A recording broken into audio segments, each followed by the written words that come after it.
And so it is my honor to introduce the practitioner graduation piece of our program today. And so we move into this other piece of our program. Today we're celebrating the graduation of our new class of practitioners of truth.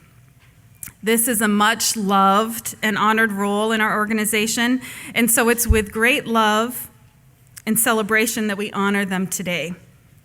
There's not a minister within United Centers for Spiritual Living who does not see themselves as a practitioner first. It's the active spiritual practice of practicing the presence and knowing truth that is the foundation of all spiritual work and healing. And so today we honor and celebrate these students who have worked so well to study the art and craft of the practitioner and to step forward in their ministry in this new way.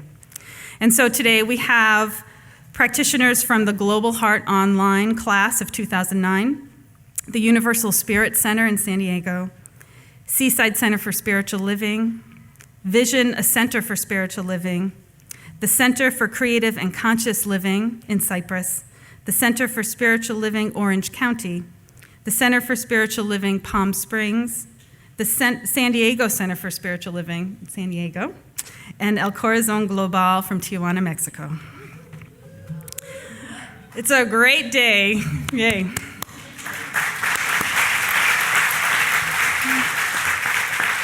And so every year we choose someone to give the call to practitioners for them to step into this new ministry of theirs. And this year, Reverend Dr. Christian Sorensen will be doing so. Reverend Dr. Christian Sorensen is the director of the Holmes Institute, the San Diego Regional Center, and the senior minister here at Seaside Center for Spiritual Living. He served ministry for over 25 years and knows the power of this philosophy as he's demonstrated within his spiritual community and his life the power and presence of these principles. He was raised in religious science and is part of a lineage of ministers that has seen the great effects a practitioner can have as he watched his mother, Reverend Jackie Sorensen, with her full-time practice of a practitioner practice.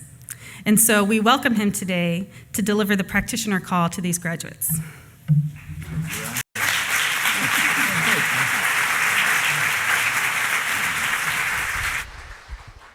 It's an honor to have been asked to share this with you once again.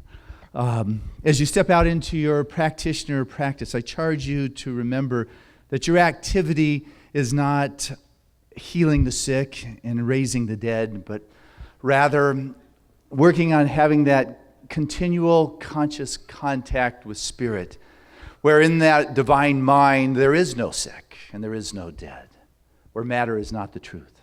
Because in this time, this era in which we are in, it's exciting for all the spirituality that is out there, but there is a lot of competition these days for your spirituality.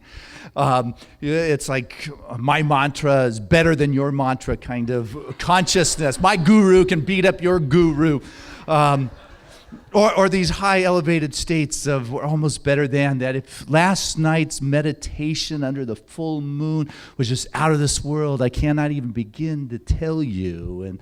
I have just found this high-grade wheatgrass that will attune a new kind of brightness and it's this competition that has gotten into spirituality that allows people to kind of miss where it is that they're going. And I want to charge you to remember that it doesn't matter what path someone is on and what modalities that they are using, that you are licensed in the realm of consciousness and thought, and that is it.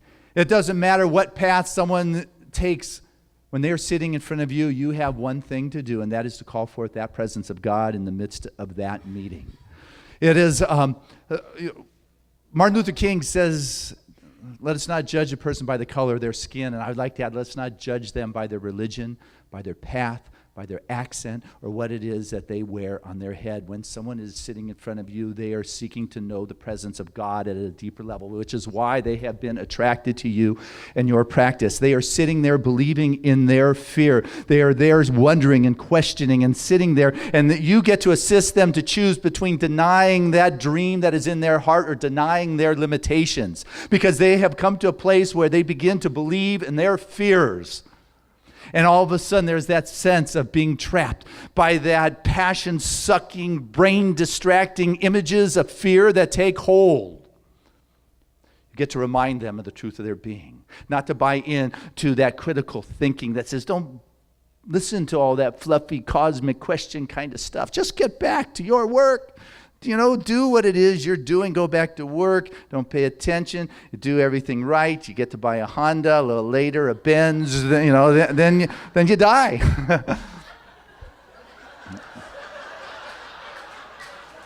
You get to assure them there's more to life than that.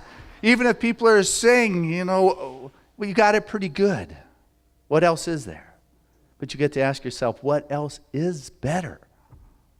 Not that it could be worse.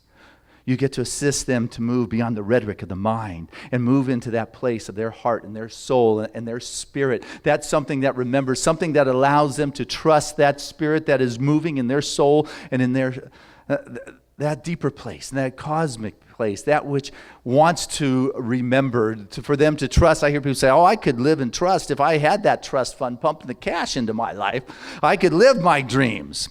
But I will tell you what, you get to assist them to recognize that they come to know their security and their safety not because of a trust fund, but because they are swinging through this thing of life. They are learning that there's more to life than just being safe sitting there on the couch, but there is more to life, and they will only come to know their safety and their security by moving beyond the money and the privileges and approval, to come to recognize that there is an infinite power and an infinite presence that is seeking to express itself as their very life, and no matter what this world can throw at them, they are greater than, and you get to sit there as a reflection for them to remember the truth of who they are, which is God expressing, no matter what is going on out there.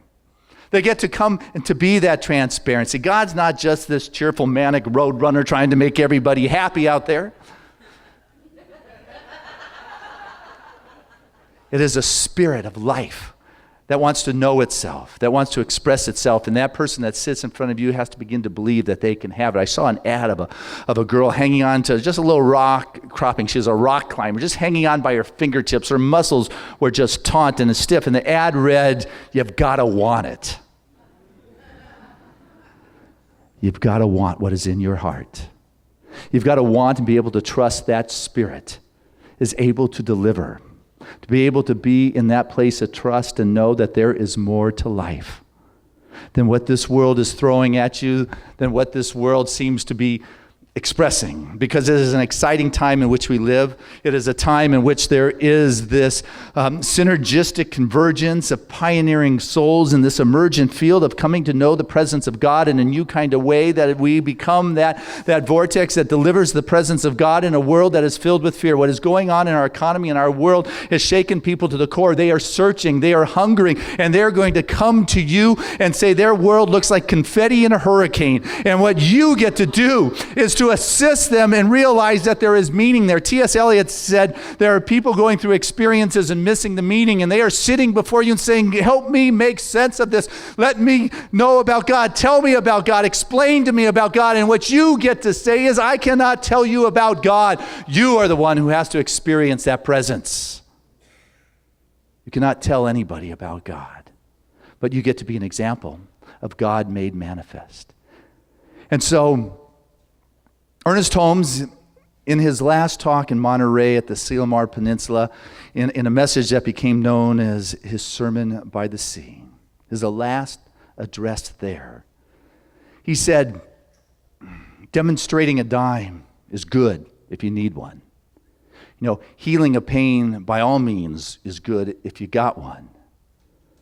But beyond that, at the true feast of the tabernacle of the Almighty, in the temple of the living God, in the banquet hall of heaven, there's something beyond what you or I have ever touched. My charge to you today is to touch that something that Ernest told us about at the very end of his life. My charge to you is to know that presence so clearly that when someone comes to you and asks for help, they will be healed. Not because of your activity, but because they will know that they have sat in the presence of God. bless you for your commitment.